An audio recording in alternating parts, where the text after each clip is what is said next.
ನಮಸ್ಕಾರ ಪ್ರೀತಿಯ ಕನ್ನಡಿಗರೇ, ಇದು ಪಬ್ಲಿಕ್ ವಾಯ್ಸ್ ಕರ್ನಾಟಕ. ನಾನು ನಿಮ್ಮ ನಾಗೇಂದ್ರ ಕೆಂಪೇಗೌಡ. ನೀವು ಕೂಡ ಗೃಹ ಜ್ಯೋತಿ ಯೋಜನೆಯ ಫಲಾನುಭವಿಯ? ಹಾಗಾದ್ರೆ ಈ ವಿಡಿಯೋವನ್ನ ಕೊನೆವರೆಗೂ ಕೂಡ ನೋಡಿ, ದಯವಿಟ್ಟು ಮಿಸ್ ಮಾಡಬೇಡಿ. ಯಾಕೆ ಅಂದ್ರೆ ಈಗ ಕರ್ನಾಟಕ ಹಲವೆಡೆ ಗೃಹ ಜ್ಯೋತಿ ಯೋಜನೆಯ ಫಲಾನುಭವಿಗಳ ಮನೆ ಪರಿಶೀಲನೆಯನ್ನ ನಡೆಸ್ತಾ ಇದೆ. ಕೆಲವೆಡೆ ಪಾನ್ ಕಾರ್ಡ್, ರೇಷನ್ ಕಾರ್ಡ್, ಮತದಾರರ ಗುರುತಿನ ಚೀಟಿ ಸೇರಿದಂತೆ ಕೆಲವು ಹೆಚ್ಚುವರಿ ಮಾಹಿತಿಯನ್ನ ಕೇಳಲಾಗ್ತಾ ಇದೆ ಎನ್ನುವಂತಹ ವರದಿಗಳು ಈಗ ಚರ್ಚೆಗೆ ಕಾರಣವಾಗಿವೆ. ಆದರೆ ಈ ಒಂದು ದಾಖಲೆಗಳನ್ನ ಎಲ್ಲಾ ಫಲಾನುಭವಿಗಳಿಂದ ಕಡ್ಡಾಯವಾಗಿ ಕೇಳಲಾಗುತ್ತಿದೆ ಎಂದು ಸರ್ಕಾರ ಹೇಳಿಲ್ಲ. ಸ್ಥಳೀಯ ಪರಿಶೀಲನೆಯ ಸ್ವರೂಪಕ್ಕೆ ಅನುಗುಣವಾಗಿ ಮಾಹಿತಿಯನ್ನ ಸಂಗ್ರಹ ಮಾಡಲಾಗ್ತಾ ಇದೆ ಅಂತ ಹೇಳಲಾಗಿದೆ. ಹಾಗಾದ್ರೆ ಇದು ಸಾಮಾನ್ಯವಾಗಿ ನಡೀತಾ ಇರುವಂತಹ ಒಂದು ಪರಿಶೀಲನೆಯ? ಗೃಹ ಜ್ಯೋತಿ ಯೋಜನೆಯಲ್ಲಿ ಯಾವುದೇ ಬದಲಾವಣೆಯ ಸೂಚನೆ ಏನಾದರೂ ಇದೆಯಾ? ಸರ್ಕಾರ ಏನ್ ಹೇಳ್ತಾ ಇದೆ? ಬಿಜೆಪಿ ಯಾಕೆ ವಿರೋಧ ಮಾಡ್ತಾ ಇದೆ? ಈ ಎಲ್ಲ ಪ್ರಶ್ನೆಗಳಿಗೂ ಕೂಡ ಉತ್ತರವನ್ನ ಇವತ್ತಿನ ವಿಡಿಯೋದಲ್ಲಿ ನಾವು ಸಂಪೂರ್ಣವಾಗಿ ನೋಡೋಣ. ವಿಡಿಯೋ ಉಪಯುಕ್ತ ಅನಿಸಿದ್ರೆ ದಯವಿಟ್ಟು ಲೈಕ್ ಮಾಡಿ, ಶೇರ್ ಮಾಡಿ ಮತ್ತು ಪಬ್ಲಿಕ್ ವಾಯ್ಸ್ ಕರ್ನಾಟಕ ಚಾನಲ್ ಅನ್ನ ಸಬ್ಸ್ಕ್ರೈಬ್ ಮಾಡಿ. ಗೃಹ ಜ್ಯೋತಿ ಯೋಜನೆ ಅಂದ್ರೆ ಏನು ಅನ್ನೋದನ್ನ ನಾವೀಗ ಗಮನಿಸೋದಾದ್ರೆ, ಕಾಂಗ್ರೆಸ್ ಸರ್ಕಾರ ಅಧಿಕಾರಕ್ಕೆ ಬಂದ ನಂತರ ಘೋಷಣೆ ಮಾಡಿದಂತಹ 5 ಗ್ಯಾರಂಟಿ ಯೋಜನೆಗಳಲ್ಲಿ ಈ ಒಂದು ಗೃಹ ಜ್ಯೋತಿ ಯೋಜನೆಯು ಕೂಡ ಒಂದಾಗಿದೆ. ಈ ಒಂದು ಯೋಜನೆಯ ಮುಖ್ಯ ಉದ್ದೇಶ ಏನು ಅಂತ ಅಂದ್ರೆ, ಸಾಮಾನ್ಯ ಕುಟುಂಬಗಳ ವಿದ್ಯುತ್ ವೆಚ್ಚವನ್ನ ಸ್ವಲ್ಪ ಕಡಿಮೆ ಮಾಡುವಂಥದ್ದು. ಅವರ ಒಂದು ಆ ಕುಟುಂಬದ ವೆಚ್ಚವನ್ನ ಕಡಿಮೆ ಮಾಡಿದ್ರೆ ವಿದ್ಯುತ್ನಿಂದ ಒಂದು ಸ್ವಲ್ಪ ಹಣ ಅವರಿಗೆ ಸೇವ್ ಆಗುತ್ತೆ, ಅದಕ್ಕಾದ್ರೂ ಅನುಕೂಲ ಆಗುತ್ತೆ ಅನ್ನುವಂಥದ್ದು. ನಿಗದಿತ ಮಿತಿಯೊಳಗೆ ವಿದ್ಯುತ್ ಬಳಸುವಂತಹ ಮನೆಯೊಳಗೆ ಉಚಿತ ವಿದ್ಯುತ್ತನ್ನ ನೀಡುವಂಥದ್ದು. ಇನ್ನು ಈ ಯೋಜನೆಯ ಲಾಭವನ್ನ ಲಕ್ಷಾಂತರ ಕುಟುಂಬಗಳು ಈಗಾಗಲೇ ಪಡಿತಾ ಇದ್ದಾರೆ. ಆದ್ರೆ ಯಾವುದೇ ದೊಡ್ಡ ಯೋಜನೆ ಜಾರಿಗೆ ಬಂದ ಸಂದರ್ಭದಲ್ಲಿ ಒಂದು ಪ್ರಶ್ನೆ ಸಹಜವಾಗಿ ಮೂಡುತ್ತೆ. ಎಲ್ಲ ಸೌಲಭ್ಯವೂ ಕೂಡ ನಿಜವಾಗ್ಲೂ ಅರ್ಹರಿಗೆ ಮಾತ್ರ ತಲುಪ್ತಿದೆಯಾ? ಯೋಜನೆಯ ದುರ್ಬಳಕೆ ಏನಾದ್ರೂ ನಡೀತಾ ಇದೆಯಾ ಎಲ್ಲಾದ್ರೂ? ಇದೇ ಪ್ರಶ್ನೆಗಳಿಗೆ ಉತ್ತರ ಕಂಡುಹಿಡಿಯೋದಕ್ಕೆ ಈ ಒಂದು ಪರಿಶೀಲನೆಯನ್ನ ಸರ್ಕಾರ ನಡೆಸ್ತಾ ಇದೆ ಅಂತ ಹೇಳಲಾಗ್ತಾ ಇದೆ. ಇತ್ತೀಚಿನ ದಿನಗಳಲ್ಲಿ ಮನೆ ಪರಿಶೀಲನೆ ಆರಂಭವಾದ ನಂತರ ಹಲವಾರು ಪ್ರಶ್ನೆಗಳು ಸಾರ್ವಜನಿಕರಲ್ಲಿ ಮೂಡಿವೆ. ಕೆಲವರು ಏನಾದ್ರೂ ಯೋಜನೆ ನಿಲ್ಬಹುದಾ? ಈ ರೀತಿ ಮನೆ ಪರಿಶೀಲನೆಯನ್ನ ನಡೆಸ್ತಾ ಇದ್ದಾರಲ್ಲ, ಏನಾದ್ರು ಯೋಜನೆ ನಿಲ್ಲಿಸ್ತಾರ? ಇನ್ನು ಕೆಲವರು ಹೊಸ ನಿಯಮಗಳೇನಾದ್ರೂ ಬರಬಹುದಾ ಈ ಒಂದು ಗೃಹ ಜ್ಯೋತಿ ಯೋಜನೆಗೆ ಎನ್ನುವಂತಹ ಒಂದು ಆತಂಕವನ್ನ ವ್ಯಕ್ತಪಡಿಸ್ತಾ ಇದ್ದಾರೆ. ಆದ್ರೆ ಸದ್ಯಕ್ಕೆ ಸರ್ಕಾರ ಅಧಿಕೃತವಾಗಿ ಏನು ಹೇಳ್ತಾ ಇದೆ ಅಂತ ಅಂದ್ರೆ, ಈ ಒಂದು ಪರಿಶೀಲನೆಯ ಉದ್ದೇಶ ಯೋಜನೆಯ ಅನುಷ್ಠಾನವನ್ನ ಪರಿಶೀಲಿಸುವಂಥದ್ದು ಮತ್ತು ಸೌಲಭ್ಯ ನಾವು ಯಾರಿಗೆ ಕೊಡಬೇಕು ಅಂತ ಪ್ಲಾನ್ ಮಾಡಿದ್ವಿ ಅವರಿಗೆ ತಲುಪ್ತಿದೆಯಾ ಅನ್ನುವಂಥದ್ದನ್ನ ಸರ್ಕಾರ ಖಚಿತಪಡಿಸ್ಕೊಳ್ಳೋದಕ್ಕೋಸ್ಕರ ಈ ರೀತಿ ಮಾಡ್ತಾ ಇದೆ. ಹಾಗಾದ್ರೆ ಈ ಒಂದು ಪರಿಶೀಲನೆಯಲ್ಲಿ ನಿಜವಾಗ್ಲೂ ಕೂಡ ಏನ್ ನಡೀತಾ ಇದೆ? ಸರ್ಕಾರ ಯಾಕೆ ಈ ಒಂದು ಕ್ರಮವನ್ನ ಕೈಗೊಂಡಿದೆ?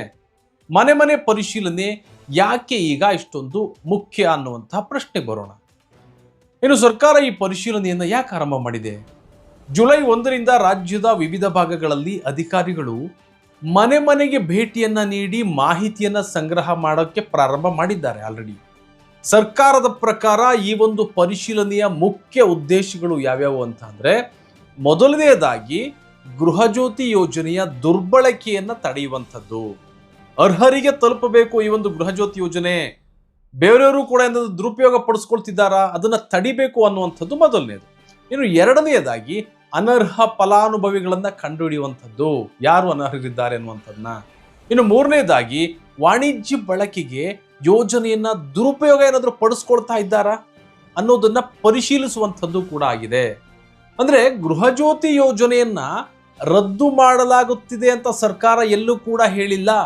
ಬದಲಿಗೆ ಯೋಜನೆಯ ಸೌಲಭ್ಯ ನಿಜವಾಗ್ಲೂ ಕೂಡ ಅರ್ಹರಿಗೆ ಮಾತ್ರ ತಲುಪ್ತಿದೆಯಾ ಅನ್ನುವಂಥದ್ದನ್ನ ಸರ್ಕಾರ ಖಚಿತಪಡಿಸ್ಕೊಳ್ಳೋದಕ್ಕೋಸ್ಕರ ಈ ಒಂದು ಪರಿಶೀಲನೆಯನ್ನ ನಡೆಸಲಾಗ್ತಾ ಇದೆ ಅಂತ ಹೇಳ್ತಾ ಇದೆ. ಇನ್ನು ಇದೇ ವೇಳೆ ಕೆಲವೆಡೆ, ಎಲ್ಲ ಕಡೆನೂ ಅಲ್ಲ, ಕೆಲವು ಕಡೆ ಮಾತ್ರ ಪಾನ್ ಕಾರ್ಡ್, ರೇಷನ್ ಕಾರ್ಡ್, ಮತದಾರರ ಗುರುತಿನ ಚೀಟಿ ಸೇರಿದಂತೆ ಕೆಲವು ಹೆಚ್ಚುವರಿ ಮಾಹಿತಿಯನ್ನ ಕೇಳಲಾಗ್ತಾ ಇದೆ ಎನ್ನುವಂತಹ ವರದಿಗಳು ಕೂಡ ಬರ್ತಾ ಇದೆ.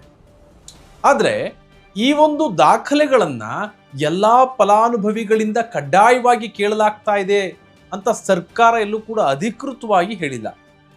ಇದರಿಂದಲೇ ಸಾಮಾಜಿಕ ಜಾಲತಾಣಗಳಲ್ಲಿ ಹಲವು ರೀತಿಯ ಚರ್ಚೆಗಳು ಈಗಾಗಲೇ ಗೃಹ ಜ್ಯೋತಿ ಯೋಜನೆಗೆ ಸಂಬಂಧಪಟ್ಟಂತೆ ಪ್ರಾರಂಭವಾಗಿದೆ. ಇಲ್ಲಿಂದಲೇ ರಾಜಕೀಯವು ಕೂಡ ಆರಂಭವಾಗ್ತದೆ. ಈ ಒಂದು ಪರಿಶೀಲನೆಗೆ ಸಂಬಂಧಪಟ್ಟಂತೆ ಬಿಜೆಪಿ ಹಲವು ಪ್ರಶ್ನೆಗಳನ್ನ ಈಗಾಗಲೇ ಕಾಂಗ್ರೆಸ್ ಸರ್ಕಾರದ ಮುಂದೆ ಇಡ್ತಾ ಇದೆ. ಉಚಿತ ವಿದ್ಯುತ್ ಯೋಜನೆಗೆ ಜಾತಿ ಮಾಹಿತಿ ಬೇಕು ಅಂತ ಕೇಳ್ತಿದ್ದೀರಲ್ಲ, ಯಾಕೆ ಜಾತಿ ಮಾಹಿತಿ ಬೇಕು ನಿಮಗೆ ಉಚಿತ ವಿದ್ಯುತ್ ಅನ್ನ ನೀಡೋದಕ್ಕೆ? ಇನ್ನು ಪಾನ್ ಮಾಹಿತಿ ಬೇಕು ಅಂತ ಕೇಳ್ತಾ ಇದ್ದೀರಾ, ಪಾನ್ ಮಾಹಿತಿ ಯಾಕೆ ಬೇಕು ನಿಮಗೆ? ಆದಾಯದ ಮಾಹಿತಿಯನ್ನು ಕೂಡ ಕೇಳ್ತಿದ್ದೀರಾ, ಅದು ಯಾಕೆ ಬೇಕು ನಿಮಗೆ? ಯಾಕೆ ಕೇಳ್ತಾ ಇದ್ದಾರೆ? ಬಿಜೆಪಿಯ ಆರೋಪ ಏನು ಅಂತ ಅಂದ್ರೆ, ಈ ಒಂದು ಮಾಹಿತಿಯ ಆಧಾರದ ಮೇಲೆ ಮುಂದಿನ ದಿನಗಳಲ್ಲಿ ಫಲಾನುಭವಿಗಳ ಸಂಖ್ಯೆಯನ್ನ ಕಡಿಮೆ ಮಾಡುವ ಪ್ರಯತ್ನ ನಡೆಯಬಹುದು. ಆದರೆ ಸರ್ಕಾರ ಈ ಒಂದು ಆರೋಪವನ್ನ ಒಪ್ಪಿಕೊಂಡಿಲ್ಲ. ಸರ್ಕಾರ ಹೇಳ್ತಾ ಇರುವುದೇನು? ಸರ್ಕಾರ ಹೇಳ್ತಾ ಇರುವಂಥದ್ದು, ನಮ್ಮ ಉದ್ದೇಶ ನಾವೇನು ಯೋಜನೆಯನ್ನ ಮಾಡಿದ್ದೀವಿ ಗೃಹಜ್ಯೋತಿ ಯೋಜನೆಯನ್ನ, ಅದನ್ನ ನಿಲ್ಲಿಸುವಂಥದ್ದು ನಮ್ಮ ಉದ್ದೇಶ ಅಲ್ಲ. ಅರ್ಹ ಫಲಾನುಭವಿಗಳಿಗೆ ಮಾತ್ರ ಈ ಒಂದು ಯೋಜನೆಯ ಲಾಭ ತಲುಪಬೇಕು, ಅನರ್ಹರಿಗೆ ತಲುಪಬಾರದು ಅನ್ನುವಂಥದ್ದು ನಮ್ಮ ಸರ್ಕಾರದ ಉದ್ದೇಶ ಆಗಿದೆ. ಹೀಗಾಗಿ ಒಂದು ಕಡೆ ಸರ್ಕಾರದ ಸಮರ್ಥನೆ, ಇನ್ನೊಂದು ಕಡೆ ವಿರೋಧ ಪಕ್ಷದ ಆರೋಪ, ಈ ಎರಡರ ನಡುವೆ ಗೃಹಜ್ಯೋತಿ ಯೋಜನೆ ಮತ್ತೆ ರಾಜಕೀಯ ಚರ್ಚೆಯ ಕೇಂದ್ರವಾಗಿದೆ. ಇನ್ನು ಈ ಒಂದು ಸುದ್ದಿಯನ್ನ ಕೇಳಿದ ನಂತರ ಬಹಳ ಜನರಿಗೆ ಒಂದು ಪ್ರಶ್ನೆ ಬರ್ತಾ ಇದೆ. ನಮ್ಮ ಮನೆಗೂ ಕೂಡ ಅಧಿಕಾರಿಗಳು ಏನಾದರೂ ಬಂದ್ರೆ ನಾವೇನ್ ಮಾಡಬೇಕು? ಇದು ತುಂಬಾ ಜನಗಳ ತಲೆಯಲ್ಲಿರುವಂತಹ ಪ್ರಶ್ನೆ. ಮೊದಲನೇದಾಗಿ, ಯಾವ ಅಧಿಕಾರಿಗಳು ನಿಮ್ಮ ಮನೆಗೆ ಬಂದರೂ ಕೂಡ ಆತಂಕ ಪಡುವಂತಹ, ಭಯ ಪಡುವಂತಹ ಅಗತ್ಯತೆ ಇಲ್ಲ. ಯಾರಾದರೂ ಅಧಿಕಾರಿಗಳು ಮನೆಗೆ ಬಂದ್ರೆ ಅವರು ಅಧಿಕೃತ ಎಸ್ಕಾಂ ಸಿಬ್ಬಂದಿನ ಅನ್ನೋದನ್ನ ನೀವು ಮೊದಲು ಖಚಿತಪಡಿಸ್ಕೊಳ್ಳಿ. ಅವ್ರು ಯಾರು ಅನ್ನುವಂಥದ್ದನ್ನ ಖಚಿತಪಡಿಸಿಕೊಂಡ ನಂತರ ಅವರ ಗುರುತಿನ ಚೀಟಿಯನ್ನ ನೀವು ಪರಿಶೀಲನೆ ಮಾಡಿ. ಯಾರು ಇವರು, ಯಾಕೆ ಬಂದಿದ್ದಾರೆ ಅನ್ನುವಂಥದ್ದನ್ನ, ಯಾವ ಮಾಹಿತಿ ಕೇಳ್ತಾ ಇದ್ದಾರೆ, ನಿಮ್ಮನ್ನು ಏನು ಕೇಳ್ತಿದ್ದಾರೆ ಅವರು, ಅದನ್ನ ಸ್ಪಷ್ಟಪಡಿಸ್ಕೊಳ್ಳಿ ಫಸ್ಟು. ಇವರು ಯಾರು, ಏನಕ್ಕೆ ಬಂದಿದ್ದಾರೆ, ಯಾವ ಮಾಹಿತಿ ಕೇಳ್ತಾ ಇದ್ದಾರೆ. ಏನಾದರೂ ಅಗತ್ಯವಿರುವಂತಹ ಮಾಹಿತಿಯನ್ನ ಕೇಳಿದರೆ ಅದನ್ನ ನೀವು ಆ ಅಧಿಕಾರಿಗಳಿಗೆ ನೀಡಿ. ಯಾವುದೇ ಅನುಮಾನ ಬಂದರೆ ನಿಮಗೆ ಸ್ಥಳೀಯ ಎಸ್ಕಾಂ ಕಚೇರಿಯನ್ನ ನೀವು ಸಂಪರ್ಕ ಮಾಡಿ, ಭಯವನ್ನ ಪಡಬೇಡಿ. ಇನ್ನು ಮತ್ತೊಂದು ಮುಖ್ಯ ವಿಷಯ ಏನು ಅಂತ ಅಂದ್ರೆ, ಸಾಮಾಜಿಕ ಜಾಲತಾಣಗಳಲ್ಲಿ ಹರಿದಾಡುವಂತಹ ವದಂತಿಗಳನ್ನ ನೀವು ನಂಬಬೇಡಿ. ಒಬ್ಬೊಬ್ಬರು ಒಂದೊಂದು ರೀತಿ ಸುದ್ದಿಗಳನ್ನ ಹರಡಿಸ್ತಾ ಇರ್ತಾರೆ ಈ ಒಂದು ಯೋಜನೆಗೆ ಸಂಬಂಧಪಟ್ಟಂತೆ. ಅಂಥದ್ದನ್ನ ಯಾವ ವದಂತಿಗಳನ್ನು ಕೂಡ ನಂಬಬೇಡಿ. ಸರ್ಕಾರದ ಅಧಿಕೃತ ಮಾಹಿತಿ ಮತ್ತು ಪ್ರಕಟಣೆಗಳನ್ನ ನೀವು ಗಮನಿಸಿ. ಈಗ ಎಲ್ಲರ ಮನಸ್ಸಿನಲ್ಲಿರುವಂತಹ ಒಂದೇ ಒಂದು ಪ್ರಶ್ನೆ, ಈ ಪರಿಶೀಲನೆಯ ನಂತರ ಏನಾಗಬಹುದು ನೆಕ್ಸ್ಟ್? ಸರ್ಕಾರ ಹೇಳಿದಂತೆ ಇದು ಕೇವಲ ಪಾರದರ್ಶಕತೆಗಾಗಿ ನಡೆಯುತ್ತಿರುವಂತಹ ಕ್ರಮನ ಹಾಗಾದ್ರೆ, ಅಥವಾ ಮುಂದಿನ ದಿನಗಳಲ್ಲಿ ಹೊಸ ನಿಯಮಗಳೇನಾದರೂ ಈ ಯೋಜನೆಗೆ ಸಂಬಂಧಪಟ್ಟಂತೆ ಬರಬಹುದಾ?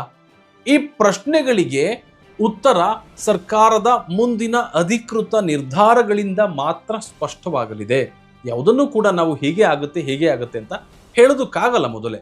ಅದರಿಂದ ಈಗಲೇ ಯಾವುದೇ ವದಂತಿಯನ್ನ ನಂಬುವುದು ಬೇಡ, ಅಥವಾ ಯಾವುದೇ ಅಂತಿಮ ತೀರ್ಮಾನಕ್ಕೆ ಬರುವಂಥದ್ದು ಕೂಡ ತಪ್ಪು ಈ ಒಂದು ಸಂದರ್ಭದಲ್ಲಿ. ಈಗ ಪ್ರಶ್ನೆ ನಿಮ್ಮದು, ಈ ಒಂದು ಮನೆ ಪರಿಶೀಲನೆ ಸರಿಯಾದ ಕ್ರಮ ಅಂತ ಏನಾದರೂ ನಿಮಗೆ ಅನಿಸ್ತಾ ಇದೆಯಾ? ಸರ್ಕಾರ ಮಾಡ್ತಾ ಇರುವಂತಹ ಈ ಒಂದು ಹೊಸ ಕ್ರಮ ಏನು, ಮನೆಗೆ ಅಧಿಕಾರಿಗಳು ಒಂದು ಪರಿಶೀಲನೆ ಮಾಡ್ತಾ ಇದ್ದಾರೆ, ಅದು ಸರಿ ಅಂತ ನಿಮಗೆ ಅನಿಸುತ್ತಾ?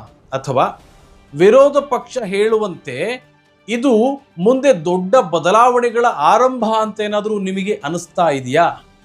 ಸರ್ಕಾರದ ಕ್ರಮವನ್ನು ಕುರಿತಂತೆ ನಿಮ್ಮ ಅಭಿಪ್ರಾಯವನ್ನ ಕಾಮೆಂಟ್ನಲ್ಲಿ ತಿಳಿಸಿ. ವಿಡಿಯೋ ಉಪಯುಕ್ತ ಅನಿಸಿದರೆ ಲೈಕ್ ಮಾಡಿ, ಶೇರ್ ಮಾಡಿ. ಪಬ್ಲಿಕ್ ವಾಯ್ಸ್ ಕರ್ನಾಟಕವನ್ನು ಯಾರಾದರೂ ಸಬ್ಸ್ಕ್ರೈಬ್ ಮಾಡಿಲ್ಲ ಅಂದರೆ ದಯವಿಟ್ಟು ಸಬ್ಸ್ಕ್ರೈಬ್ ಮಾಡಿ. ಮುಂದೆ ಇನ್ನಷ್ಟು ಉಪಯುಕ್ತ ಮಾಹಿತಿಗಳನ್ನು, ಹೊಸ ನ್ಯೂಸ್ ಅಪ್ಡೇಟ್ಗಳನ್ನು ನಾವು ನಿಮಗೆ ತಿಳಿಸ್ತಾ ಹೋಗ್ತೀವಿ. ಮತ್ತೊಂದು ಹೊಸ ಸುದ್ದಿಯೊಂದಿಗೆ ನಾನು ನಿಮಗೆ ಸಿಗ್ತೀನಿ. ಧನ್ಯವಾದಗಳು.